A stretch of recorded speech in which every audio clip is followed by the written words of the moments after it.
Joining me in our Lagos studios is Ms. Tanwa Ashiru, Security Risk Consultant. Thank you for your time. Welcome. Thank you. And in our Abuja studios, we've got two gentlemen. First, the former Director of Army Peacekeeping Operations, as well as former Commander of Operation Safe Haven, Major General Anthony Atolagbe, is in our Abuja studios. Good evening, General. Thank you for your time. Good evening, Nigeria. Happy independence. Sitting beside him is Dr. Kabir Adamu, Security Risk Management and Intelligence Solutions Consultant. He's also the founder and managing director of Beacon Consulting. Dr. Adamu, thank you for your time. Thank you, Ladi, and happy Independence Anniversary.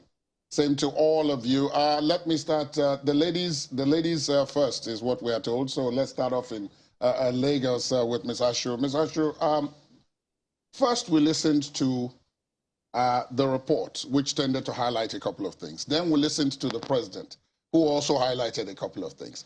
And then we listened to General Musa, who also highlighted a different set of things. Does this, in fact, bring to light the complication or the complicated situation with Nigeria's security today? Awesome. Thank you. And that's a great question. We tell people all the time that the security challenges we're having is multifaceted, which means that different reasons why we're going through this right now. So the solutions also have to be multifaceted.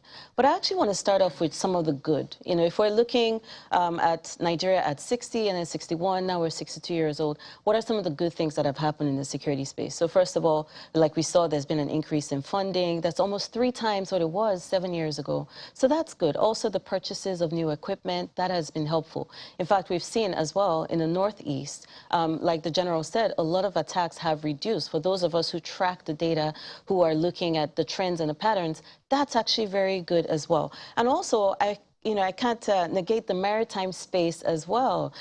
There's practically almost no maritime attacks that we've been seeing, at least in the last year. So there's been a lot of investment. You can see the government is trying to make an effort. Now, on the bad side, though, we've seen the bandits, from where they started to now, have evolved, and they're now more sophisticated.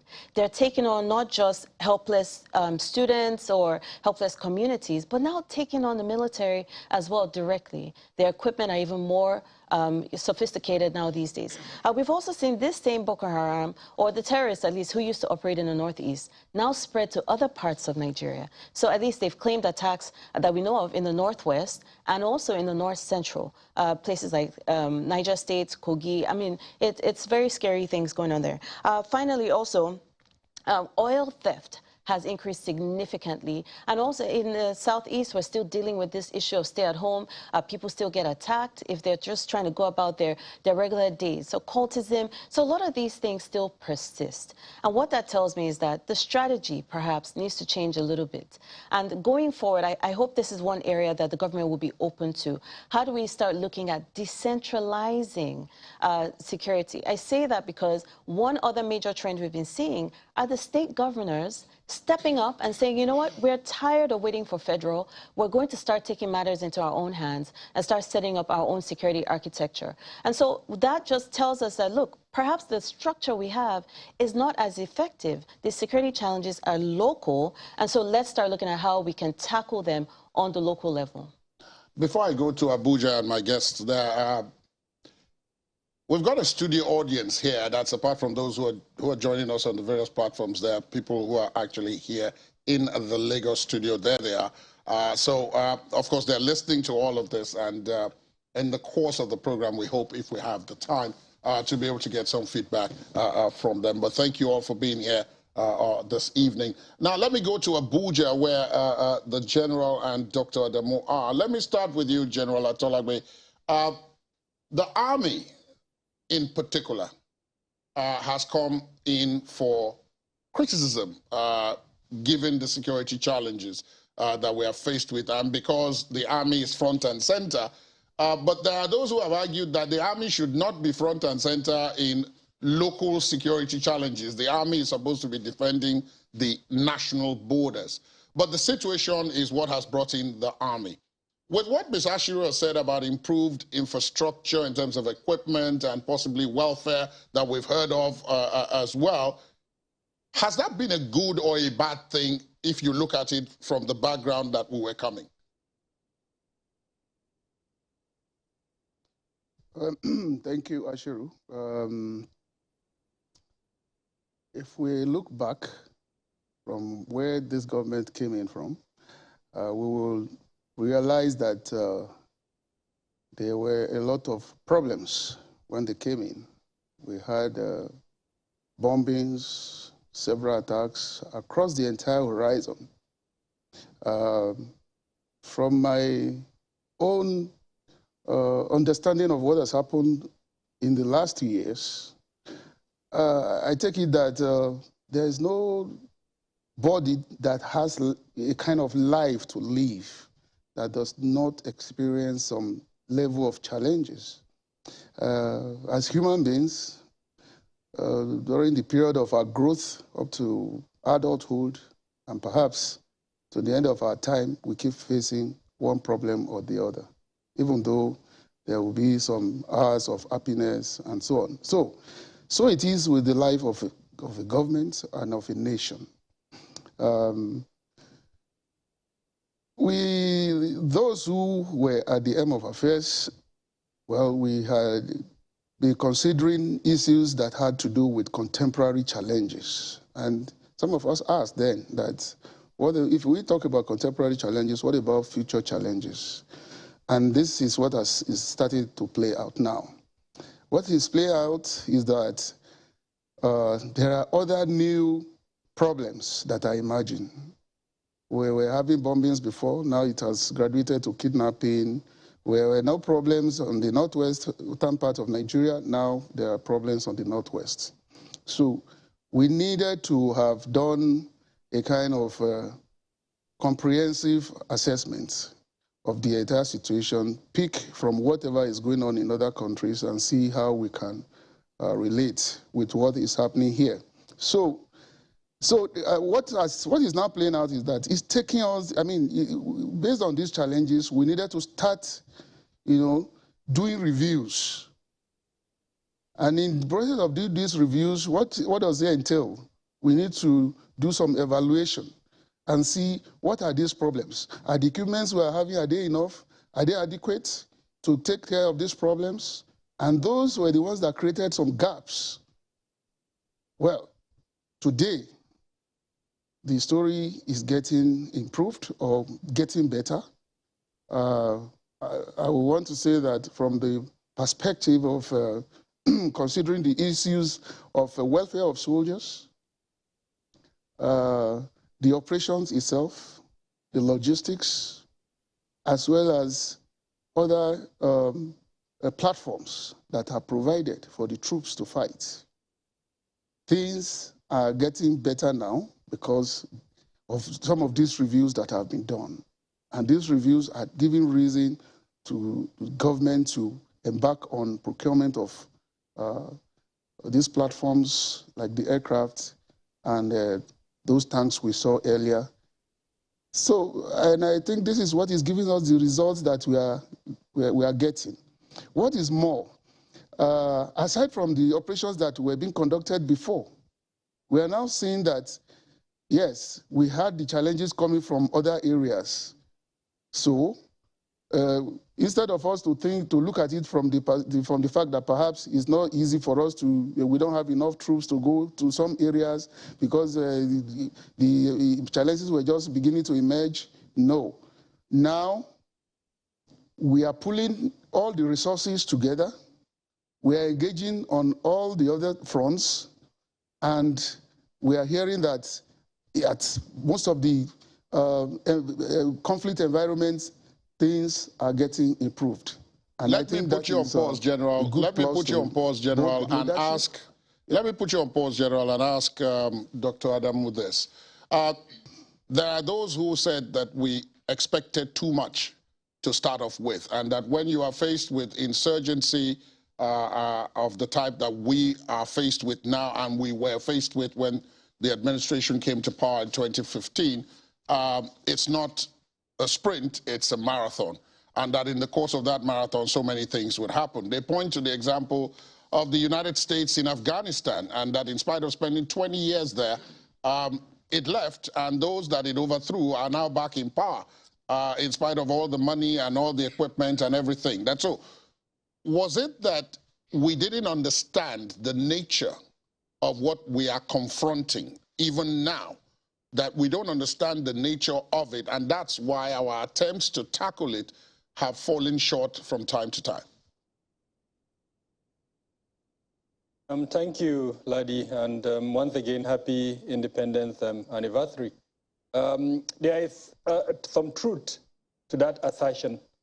I'm of the opinion that as a country, we haven't been able to be truthful to ourselves in disaggregating the challenges that confront us. When we carry on with the same old practice, expecting different results, then frankly, either we're not being truthful to ourselves, or there's some semblance of mischief actually involved. And what do I mean? We realized that the involvement of the military, as an example, in the political space was not what we wanted. And so we embraced democracy. And thank God, we're over 20 years into the Fourth Republic. But how much of the changes of our laws have we made to democratize the security space, to make that security space accountable to the civilian component, to us as Nigerians? Very little. And it is that component that I would actually commend this administration. More than any other administration within these 20 plus years of the Fourth Republic, this administration has looked into the laws, setting up most of these organizations, and has attempted to revise those laws and democratize them. So as an example, the Police Act, it was reviewed, and a new act was passed in 2021. Several components of the laws establishing the several other security organizations have been looked at. But again, it is work in progress. The second part of that is the inability to implement even this reviewed acts or laws that set up this organization. So the Police Act that was reviewed, we've seen very little of the implementation. I would always want to talk about the revised National Security Strategy. It's a beautiful document.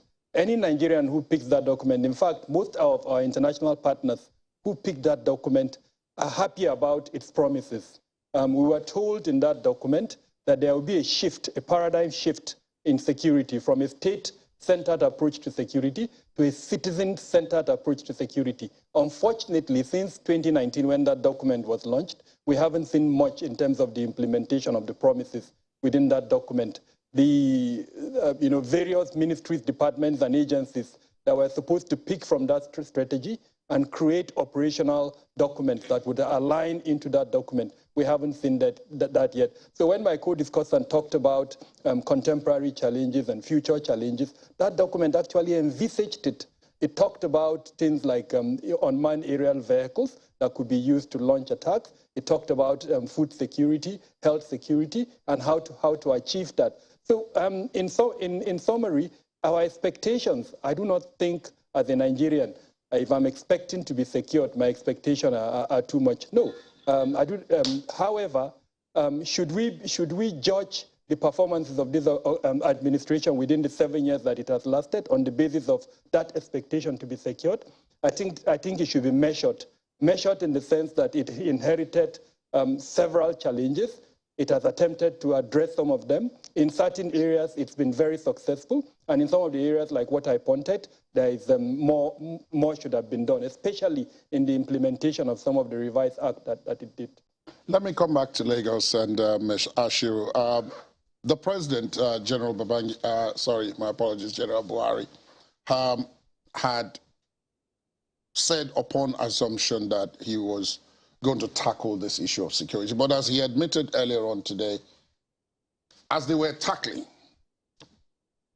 by the mere act of tackling, newer ones were coming up. And that wasn't helped by some of the other things that are particularly Nigerian, including the things that we've mentioned. But if we're now looking ahead, because he's on his way out, and he, at every opportunity he said, he's happy to go, he's willing to go, and someone else should come and give this a try. Now, that someone else now in the political space, we don't hear much about specifics about how they intend to tackle this, at least not yet. Maybe we will hear in the course of the campaigns, but we haven't yet. What are if you were to identify 3 key things that such a person or such persons, either at the presidential or at the governorship level, should be looking at, given what you know, those of you who are tracking the trends and who are tracking the data, what would those be? Okay, so number one thing I would say is we need to be more data-driven and using intelligence to move forward. And let me explain what that means. Each time an incident occurs, you can take that information, collate it somewhere, and what that does is it tells you what the trends are. It tells you where to look and what you're looking out for. Let me give you an example. You know, if we're looking at drug data, for example, where we keep complaining there's drug issues that we have with our youth, just by mere analyzing the data that NDLEA has, they can figure out, okay, these are the particular states where we're having or seeing this specific drug. We're seeing more meth or more cocaine in this area. We can tackle those youths in that area based on this. And that's what being data-driven does. You know, I always use this example with road accidents. I tell people all the time that road accidents are actually the #1 cause of fatalities in Nigeria.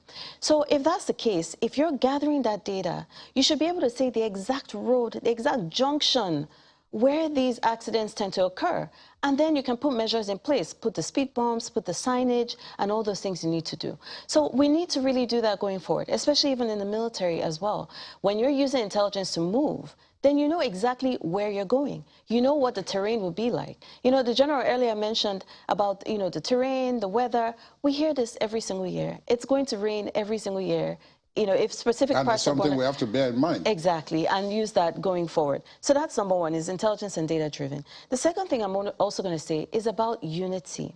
A lot of what we're dealing with right now, and you know, and I hate to say it, but this current administration didn't do a lot to unify Nigeria. In fact, there were more cracks and more division in this last couple of years than we've seen in the history of our nation. So whoever is coming in really needs to take this on board. I say this because there are over 250 different ethnic groups.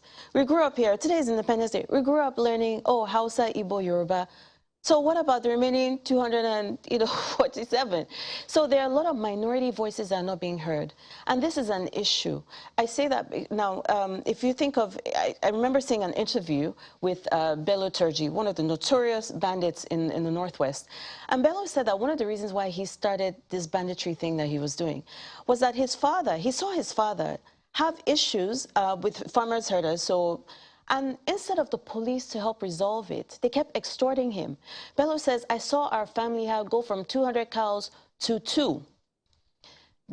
From that, he stopped believing in the system. Their voices were not heard. They took up guns and started taking matters into their own hands. We see this everywhere, all over the country. So there's a lot of dialogue that also needs to happen as well going forward. And then the third area that I really want us to think about, you mentioned it earlier. We keep talking about the military. Look, with what we're seeing with Ukraine and Russia, if any country decides to invade, God forbid, invade Nigeria right now, who's going to protect us? If we're weighing down the military on all sorts of internal issues that we're having, who is going to solve this issue? We need to start empowering all the other civil policing agencies we have, the NSCDC. You know, in a lot of the videos that you showed, the earlier clips, we didn't see any mention of them. And, you know, and all these agencies also have intelligence units within them. They all need to start collaborating. The intelligence community, which means all the intelligence units across all the military, paramilitary, and the police departments, all need to start speaking with each other. So whoever it is that's coming in has a tall order. A lot of work, and that's just the part that you're talking about. Now, let me go to Dr. Adamu in our Abuja studios. Dr. Adamu, you and I have spoken about this down the years severally, the issue of intelligence, because at the end of the day, people talk about intelligence being central to all of this. You can't know what you are faced with, or you can't tackle what you are faced with if you are not able to assess it and know what the best way is to go about it. Nigeria has several intelligence agencies at the federal and at other levels. There are some that are so top secret, I think only maybe 50 people in the country know about their existence, but they are there.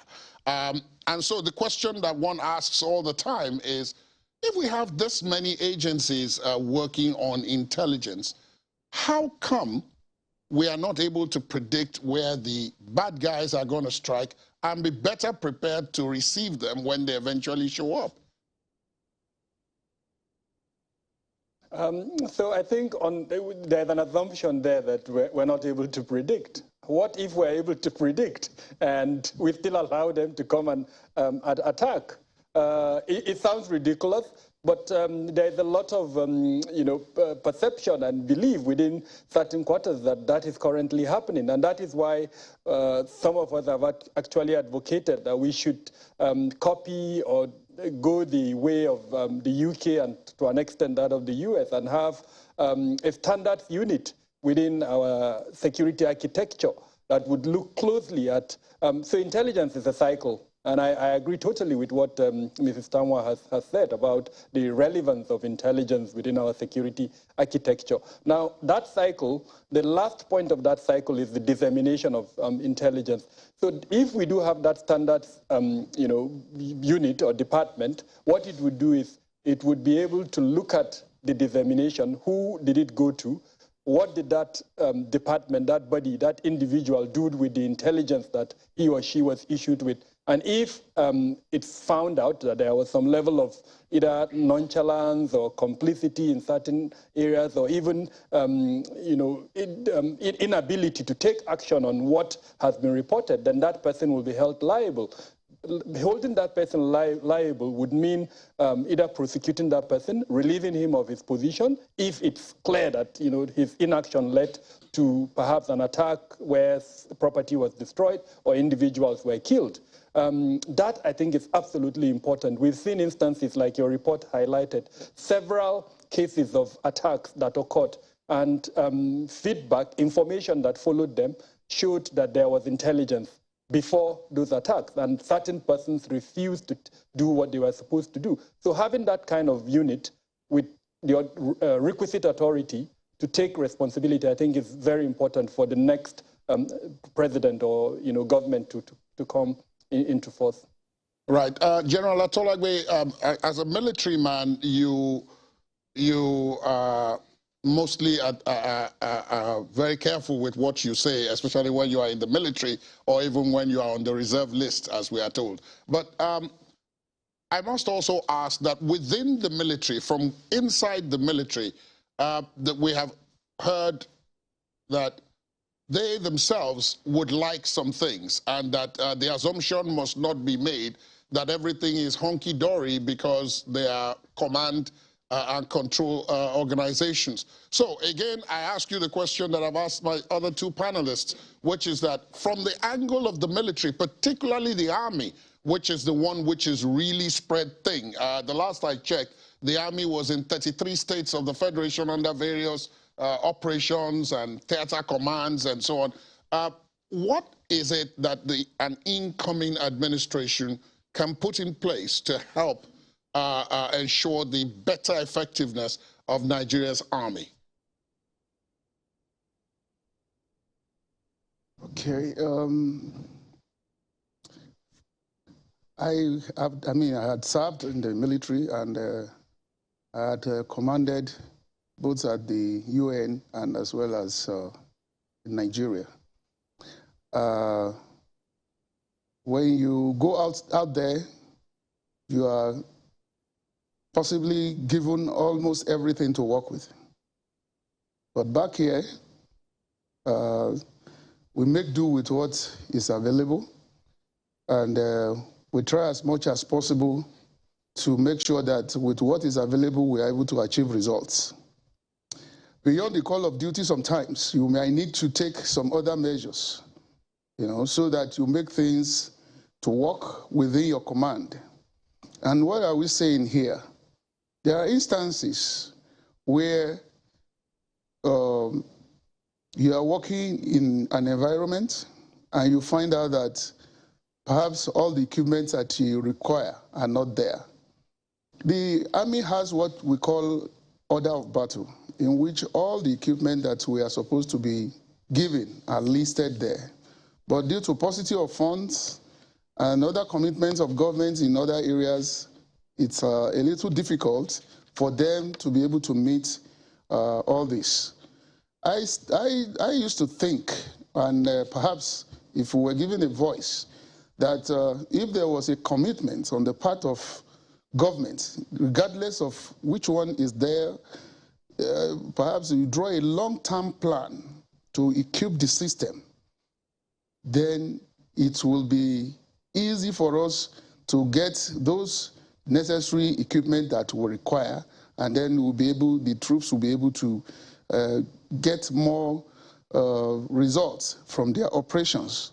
So if a government like this one that has taken all these steps that has been taken now, perhaps before they go out, they can draw a long-term plan and say, okay, we need to achieve this level of equipping by so year. We need to achieve this level of equipping by another year.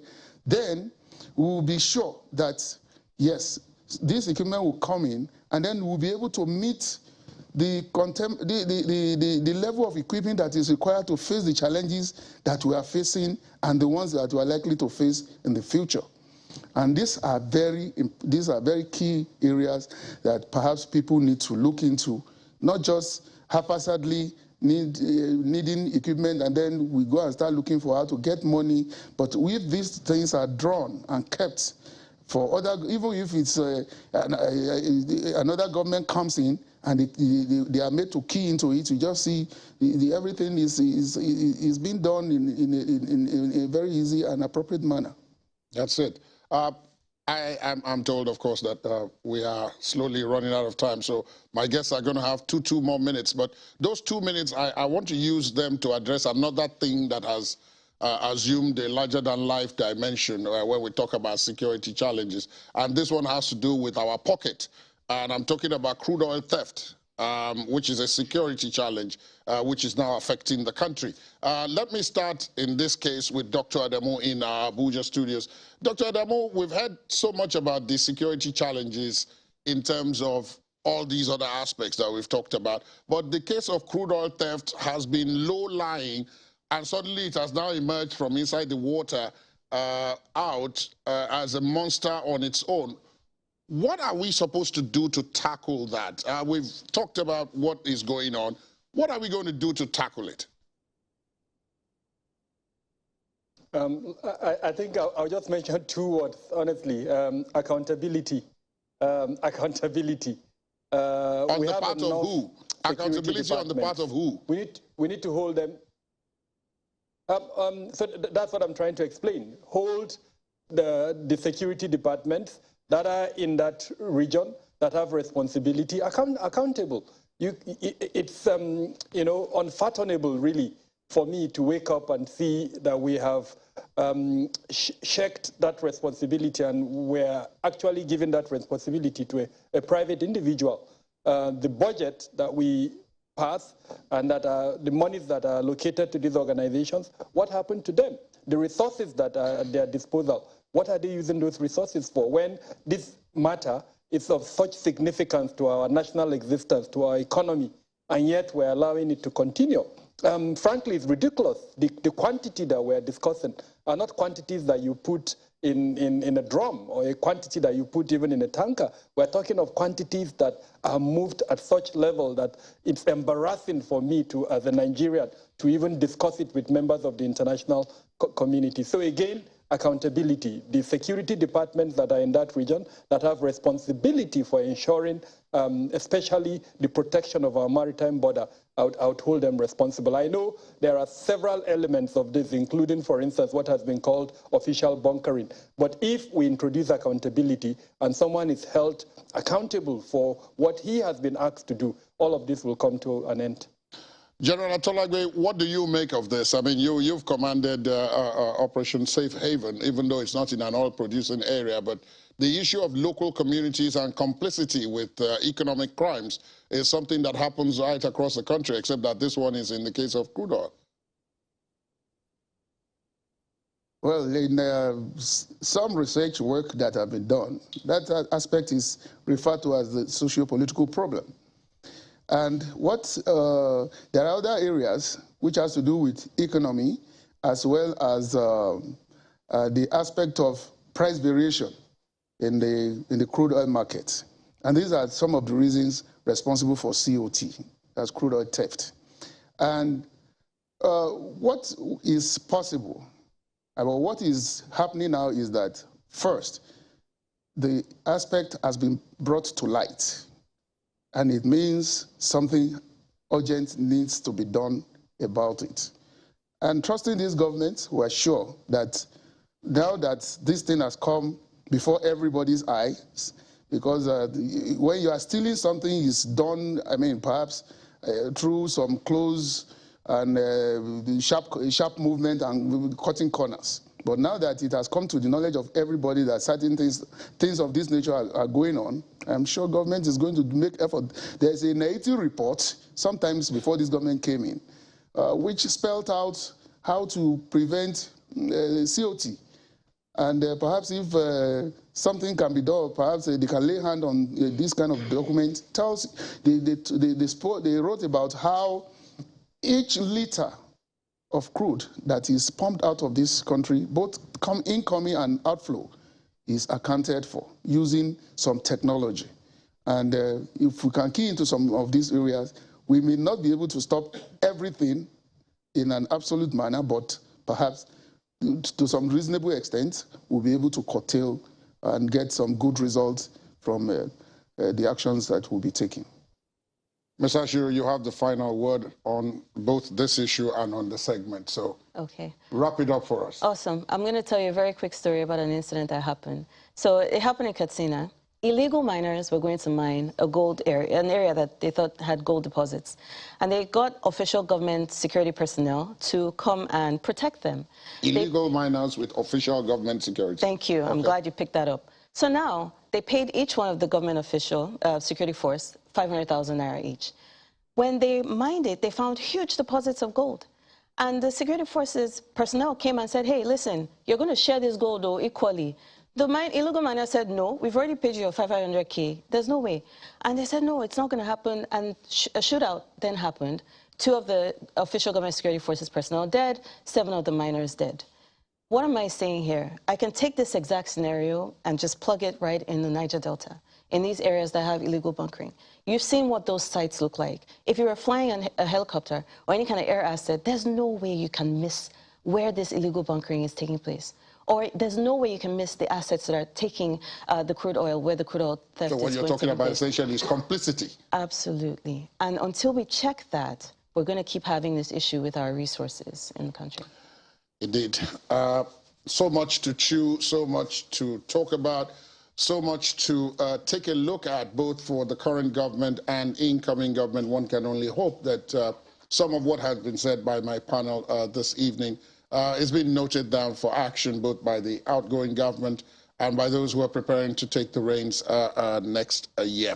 Let me thank Mr. Ashiru and Dr. Kabir Adamu and Major General Atolagbe in our Abuja studios for your time this evening on this segment. Thank you so much for coming, and happy Independence Anniversary.